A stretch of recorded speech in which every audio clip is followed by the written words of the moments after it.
General Manager, Wally Buono.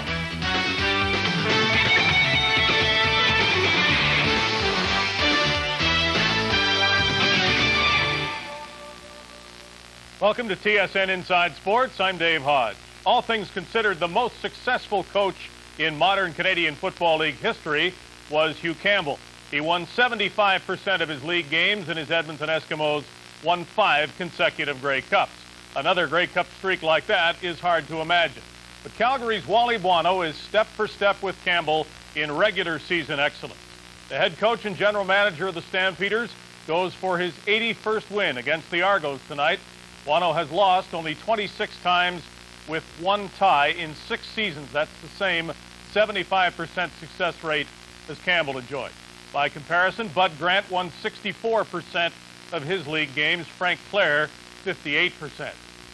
Fair or not, Buono probably needs more than his lone Grey Cup win to achieve similar recognition. Of course, he could get another one this year.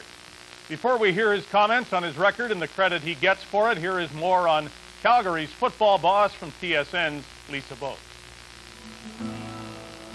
Born Pasquale Buono, February 7, 1950 in Potenza, Italy. Wally Buono was just 3 when his family emigrated to Montreal. His father passed away when he was 9 years old. Wally and brother Rocco became wards of the province and lived in a boys' home for 3.5 years until their mother Carmela could find work and take care of them. A natural athlete, Wally excelled at football, winning himself a scholarship to Idaho State University. Recently, he was named into that school's Athletic Hall of Fame. The Montreal Alouettes signed the linebacker punter to a contract in 1972. Buono's playing career began and ended in Montreal, 10 years, highlighted by 5 Grey Cup appearances, 2 Grey Cup rings. Lang loses it. And Wally Buono does a swan dive on the loose ball. The final score, Montreal 41, Edmonton 6. He was a very smart linebacker. You can tell he wasn't very tall and he wasn't very fast, but he used the abilities he had, very wisely and did a great job because of his intelligence. I think even Wally would admit I might have been the first guy in the CFL to get on his bandwagon as saying that he was going to be one of the outstanding coaches in the league. I believe that since he was an assistant coach, and there's never been a week of football that he hasn't measured up. When his playing career ended in June of 1982, Buono spent the summer with a hockey ministries program. But by fall, he was back in football as part of the Montreal Junior Concord's coaching staff. And then in January 1983, Buono was moved up to the big club as linebackers coach. But a few short years later, Montreal decided not to renew Buono's contract. In November of 1986, he found himself without a job. But Buono, a devout Christian, accepted his firing as a sign from God. He believed the Lord had a plan for him that was now set in motion, directing him here to Calgary. The Stampeders' defensive line coach today, Bob Vespasiani, was the head coach back then who hired Buono as an assistant. Joe Galat gave me very high recommendations. I knew Wally, but I didn't know him, just casually. But I knew Joe very well, and Joe recommended him very highly, and we brought him in, and that was it. Buono coached the defensive line and then the linebackers before becoming the Stamps' defensive coordinator. The late 1980s were turbulent times in Calgary, made worse by the unpredictable Larry Kuharek. The team was holding its own on the field, but off it, the Save Our Stamps campaign grabbed the headlines. Amidst the turmoil, a new head coach was named. I bring 18 years of experience in the Canadian Football League. I bring a sincerity and honesty, and I bring something that I feel is necessary. I have a caring for the players. I know what they've been through because I've been through it myself as a player. Kind of oozed success to me, and he seemed like the type of fellow that you could build with. And in my books, it's an old-fashioned idea, but I think that nice guys always win, and Wally's a nice guy. Normie Kwong as general manager and Wally, when they came in, they brought a tone of civility to the team. When you walked into the office here, it was business, and you were treated as a professional. And I really appreciated that, working with Wally. Stories, good or bad, you could at least approach him, and that's probably the best way. He's also accessible all the time, and that's all you can ask.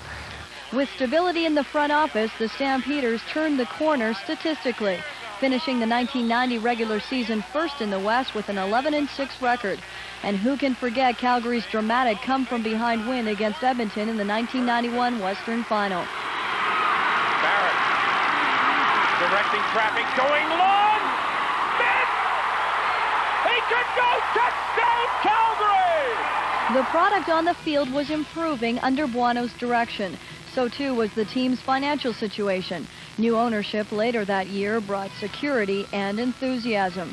Despite losing to Toronto in the 1991 Grey Cup, just the fact that the Stampeders were appearing in the big game for the first time in 20 years was an achievement. Prior to the 92 season, owner Larry Rickman made an obvious decision, extending Buono's duties to include general manager. Wally's got a unique ability to communicate with people. And Wally will come to me when he thinks it's time, and we're able to discuss players, we're able to discuss situations, and I didn't think that I could get that kind of relationship with anybody else. 8 months later, the Stampeders were busy shutting down Winnipeg for their first Grey Cup victory in 21 years. Well, I think Wally's been so successful for a number of reasons. Number one, he has a very astute eye for talent. And you take a look at what we started out with in 1990 and the personnel that we had at that time, and how the personnel has developed throughout the years, especially through the Canadian draft. Guys like Dave Sapunjas, Vince Danielson are two that just pop out that have been very, very productive for us. Second of all, I think he's a great leader, not only of players but also of his coaching staff. There you go. Good, good, good. There you go. I would say probably Wally's biggest strength, his biggest asset as a coach is his ability to maintain the continuity. We've been able to keep a lot of the same players here and a lot of the same coaching staff and support staff, and I think that's really shown through on the field. It certainly has. This season, Calgary has already clinched first in the Northern Division, threatening to make their third Grey Cup appearance in 5 years. Buono's overall regular season record, 80-26-1, makes him the club's all-time winningest coach. His back-to-back Coach of the Year awards in 92 and 93 reflect his knack for consistency. But the records and the acclamations are not what Wally Buono has lived by or lived for. This is a man who believes deeply in his faith and his family, important elements of his life that will endure long after his football career is over. During his 10-year playing career, Wally Buono was part of 2 Grey Cup victories. Now he is focused towards winning his second as a head coach, hoping to erase the disappointing finishes of 1993 and 94, seasons in which the Stampeders were incredible, back-to-back 15-3 regular season records. But in the end, they were unable to parlay that success into a Grey Cup championship. Wally Buono is hoping history does not repeat itself a third time. For TSN Inside Sports, I'm Lisa Bose in Calgary. Thanks, Lisa. An interesting story, nicely told. Our feature interview with Wally Buono was done earlier today at the Sky Dome Hotel, and that's next when TSN Inside Sports returns. TSN Inside Sports, brought to you by GMC Trucks, makers of the all-new GMC Jimmy, the strength of experience.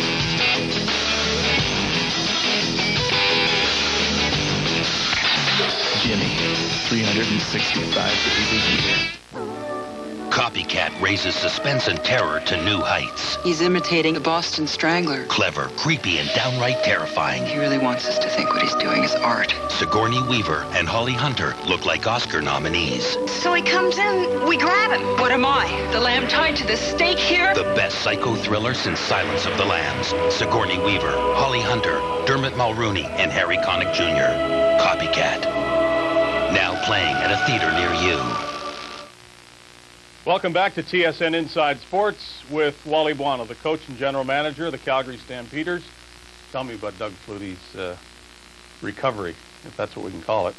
Well, I think the recovery's been quite amazing when you consider what we were initially told by the doctors and what they might have thought the severity of the injury was. But when they went in and did the surgery, they found that the damage wasn't quite as severe, and really the big damage was the tendon that was severed off the bone. That was attached, and what we've been told now is the fact that it's an 8-week process between tendon and bone to heal, and Doug is pretty much at that 8-week process. And he's done a tremendous job of rehabbing, strengthening it, running.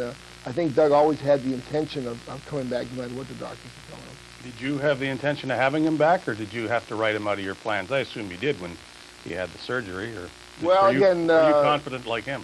Well, 90% of me probably said, let's not count on him. But, I think there's always something inside of you hoping that somewhere down the playoffs he'd be ready for you. And, like I say, I don't know exactly what Doug's role is going to be, because I think his next 2 weeks are going to be critical. They must be examining everything. Jeff Garcia's done a great job. Did you think he could?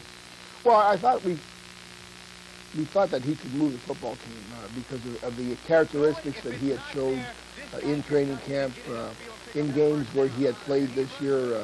He's got a good knowledge of what we're doing. He had very good vision, and he was a competitor. But I think for us to figure out that he would rack up that many consecutive wins and those kind of numbers, when you do that, you're comparing him to Doug Flutie, and I don't think anybody was doing it. Is this any kind of a dilemma for you? Well, I guess the only dilemma is what choice I make. But when you look at winning in the playoffs, I think the one thing you have to be strong at is at the quarterback position. And most people say it's very hard to win with just one. And so right now we do have 2 quarterbacks that we feel are very good at working our offense. We're trying to get Sean more and more involved so that if need be a third quarterback would take part, then we'd be extremely strong. What about getting a team that has clinched first place to play hard for all of those 18 games? Not many coaches I could ask this. Year after year, it seems you're in that position, so maybe at least you're experienced in knowing how to do it. Is it tough? Well, I think the thing that's tough is the practice segments more than the games. I know there's been days when getting into practice has been really difficult, and I think once you step on the field, if you have the right kind of player that's motivated, that's got enough self-pride, they're not going to go out there and embarrass themselves. And I think, to me, the games aren't quite as difficult to get them to play. But sometimes practice, meetings, keeping their concentration on what they know, in essence, means nothing to them except for personal gain. But like you say, when you pick your team in June, you got to pick guys that you feel down the road won't let you down. How accurate are you in knowing how well your team will play? You hear coaches say we had a good week of practice, and then that either means something or it doesn't. Your instinct's good? Not necessarily. There was games this year and last year where we were terrible, and we ended up beating the team by 50 points. I think the psyche is very difficult to assess on any football team. For some reason, when the game starts and the lights are on, there's something that happens that's magic in your body, and I don't think you can control it all week long. Obviously, as a coach, you preach preparation and hard work and all those things. But in essence, when it finally comes down to it, it's what the players themselves are thinking and what they're motivated to do. Your record is 80 wins, 26 losses, and 1 tie, which is a terrific record. Do you get enough credit for it? Credit is not that important to me. Winning is, I think, the legacy, hopefully, that we're establishing and that we leave. I think it's important to me. But, I don't look at winning as an individual thing. I don't believe that one person wins or one person loses. So hopefully when we lose, I don't get all the blame either, right? But credit, I think, is predicated on what the players around you are doing and what your coaches around you are doing. And in my mind, I have a function, the assistant coaches have a function, the players have a function, and if we do our function, then in essence, we're succeeding. So in essence, they should get as much credit for their function as I do. And like I say, if you're looking for acknowledgement, then you really never get it. Does it anger you that people seem to want to talk about the Grey Cups you haven't won? Well, it doesn't anger me because I think if you've ever been in the arena, you're going to realize that when it comes down to a one game, anything and everything will happen. I think the thing that maybe disappoints me is the people take for granted winning. And every game that you step on the field, there's a level of performance you have to achieve. There's a level of skill that you have to maintain, and to do it for 5, 6 years is extremely difficult. To go out and win one game, in my mind, is not that hard. And each team that's there has the same, I guess, ability, the same chance. So when you look at a one-game set final, if you win, that's good. If you lose, then why did you lose? And sometimes, as happened last week, last year, our whole team maybe didn't play their best game, and probably, when you look at it, was the only time all year that one unit didn't play the caliber it should have. I've always thought that the Edmonton Eskimos, the team that won 5 straight Grey Cups, made it tough on everybody else, because if they could do it, why couldn't a team as good as they were? And I think your Calgary teams probably have been. The 80 regular season victories would attest to that, except that what they did was truly amazing. Right, it's truly, but I think it's a different era too. When you look at the turnover between teams, I think in the 70s and the 80s, there was not as much turnover in teams as there is today. If you look at the Calgary Stampeders of 1992 and you look at the Calgary Stampeders of 1995, there isn't really a lot of players that are the same. And I think because of free agency, because of the financial situations the way the league is right now, there's a lot more turnover, so the chances of dominating become less and less. And I think that in itself speaks, I think, volumes for the Calgary Stampeders and what they've accomplished. Yeah, your roster is a whole lot more stable than any other in this league, and we're going to pick up on that when we come back with Wally Buono on TSN Inside Sports right after this. Welcome back to TSN Inside Sports with Wally Buono. We were discussing stability on CFL teams' rosters. I can remember back in your first year, the happiest you were, maybe even happier than winning games, was to say we got all our players signed, and somebody who doesn't want to be here, we get rid of. The people who are here want to be here, and it seems to me that 6 years later, there's a certain stability that is reflected by the success. Why can't other teams do it? Why do the players move around so often and so much in this league? And I know that free agency is part of it, but do you not think if other teams tried to do what you did back then that they'd do better? Well, I think myself and Larry Rickman have made a conscious effort to stabilize a football team. I think part of that, it's got to be a total organizational commitment. Obviously, when you can't pay your players, there's other things that you can do for them as far as making them feel wanted, making them feel important. And I think we've made an effort to do that for the players. But like I say, I think it's the reverse too. The players will want to be there too. I mean, I think it's not just always a managerial situation. Like I say, we have players like a Dave Sapungis that used to live in Toronto now. Calgary is their home. Matt Finley used to live in Toronto, now Calgary is their home. I think when you get that kind of commitment by your players, then it really helps to send a message throughout the locker room that, it's not just a transient 6-month proposition. You can get established in the community, get established in the workforce, and develop a career outside of football for you. And I think more players that do that, the better it is for the organization, the better it is for themselves. Now, having said that, all season long you can pick up the papers or listen to the radio, watch TV in this city, and hear somebody suggest that the savior in Toronto will be John Huffnagel as the new coach, or Doug Flutie as the new quarterback, or Wally Buono as the new general manager. Do you feel any sense of urgency to save this franchise? Well, I think when you look at the cornerstone franchise in the CFL, obviously Toronto, if it is a strong franchise like it was in 1991, adds a tremendous amount of credibility to the league because, as we know, the bulk of the population of our country is really in Southern Ontario. And when you look at TV rights, marketing, the better the product is in the bigger market, the better exposure you get throughout Canada. And but like I say, this is 1995, and my focus is on winning the Grey Cup. As you alluded to before, a few have slipped our grasp, and we really don't want to focus on anything that's a distraction. You're not really keen on trading the Calgary Stampeders to Toronto, though. And I don't think anybody in Calgary is.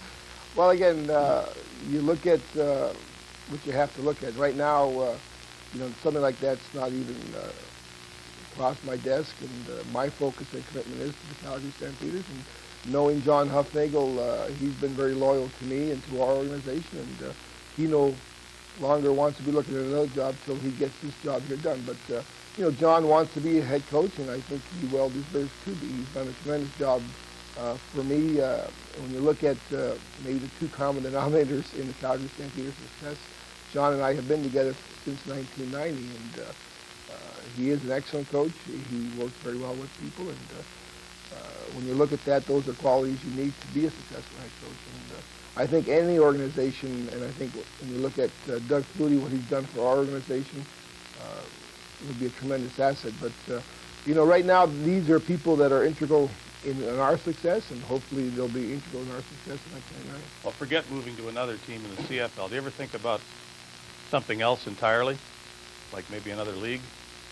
No, I really don't look at that. People ask me about the NFL, and I'm happy doing what I'm doing. I made a commitment to myself that when I started to coach, I wasn't going to always be looking for another job. I want to enjoy what I'm doing, where I'm doing it. Opportunities come if you're good at it and people want to deal with you. If they don't, then be satisfied where you're at. And I think if you're always looking for something greener, you never appreciate what you have. And it's been a tremendous experience for me the 8 years I've been in Calgary. The last 6 have had a lot of great moments. They've also had a lot of heartaches. But I think if you don't look at your situation that way, you for some way somehow miss what's really important in life. I think the things that are important in life are the people you work with, the environments that you're in, and it's no different anywhere else. Maybe the dollar signs are a bit different, but work is work, pressure is pressure, and winning games is the same no matter where you're at. What if the team's sold? Well, again, if the team's sold, that is something that you have to look at. Now all of a sudden your work environment changes, your conditions might change, and that is would totally make me reevaluate the whole situation. But like I say, I really, there's a lot of things about Calgary that people don't know. It's a beautiful city. My family's very comfortable there, and I have children that would hate for me to pick up roots because they're well entrenched in the community and in their schools. And I have high school kids, and they've already made it very clear to me what their intentions are. A lot of teams complain that the rules don't allow them to compete on an even basis against U.S. teams that don't have Canadian players. It obviously hasn't bothered the Calgary Stampeders. Do you think it's a problem for the league, though? Well, I think it's a problem for the league. And again, sometimes I get really annoyed at people when they talk about the Canadian content. No one, in my mind, at least I know I'm not advocating eliminating the Canadian content. But I think we have to be realistic and say that the Canadian content might be too high. And for the simple reason that I think there's enough quality Canadian-born players that can compete, whether there's a ratio or not. But I think once you get to the lower echelon of your team, now all of a sudden the depth becomes a tremendous problem. And, sometimes people are looking at the first 10 or 12 players, and really that's not the players that we're concerned about. We're not concerned about Matt Finley or Bruce Covington or Tyrone Williams or Dave Sapunjis or these kind of guys competing. We know no injuries, everything can be fine. That's right. The other thing is just depth in itself. I know 2 years ago we had, I think, 2 linebackers get hurt, and we couldn't find a capable linebacker that we could bring in to compete. So I think we need to look at this objectively and not get too emotional about this. My other feeling is if all the people that are overly concerned about the content were in the stadium and we had full stadiums, we might not be looking south to enhance our product. So, it's a big problem. A lot of people are annoyed by it, but a lot of people maybe that are annoyed by it should do something when it comes to sports league. There will be at least one Canadian team in the Grey Cup in Regina, and a lot of people think it might be yours. Good luck, no matter what happens, and thanks for this. Thank you, Dave. I'll be right back with the last word in just a moment. TSN Inside Sports, brought to you by GMC Trucks, makers of the all-new GMC Jimmy, the strength of experience.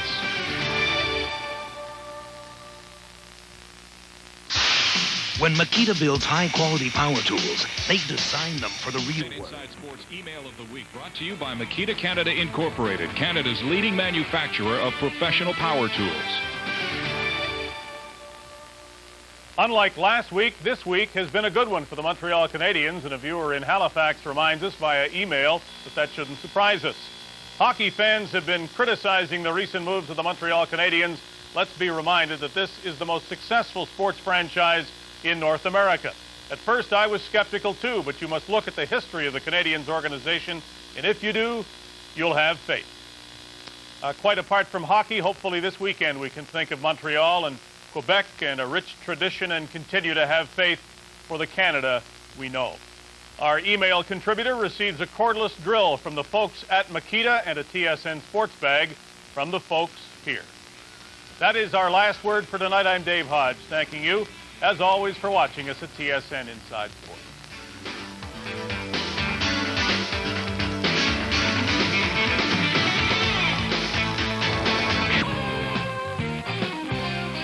Coast to coast, you're watching TSN, the Sports Network.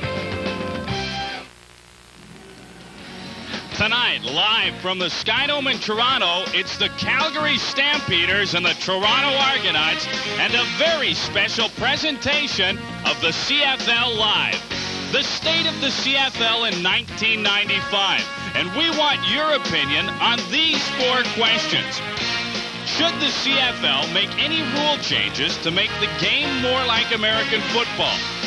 Do you think the import ratio should stay the same? Should the American teams remain in the CFL? And do you think the CFL will survive until the year 2000? We'll have the results of our phone poll, and at halftime, CFL Commissioner Larry Smith will be our special guest. Up next, the CFL Live on TSN.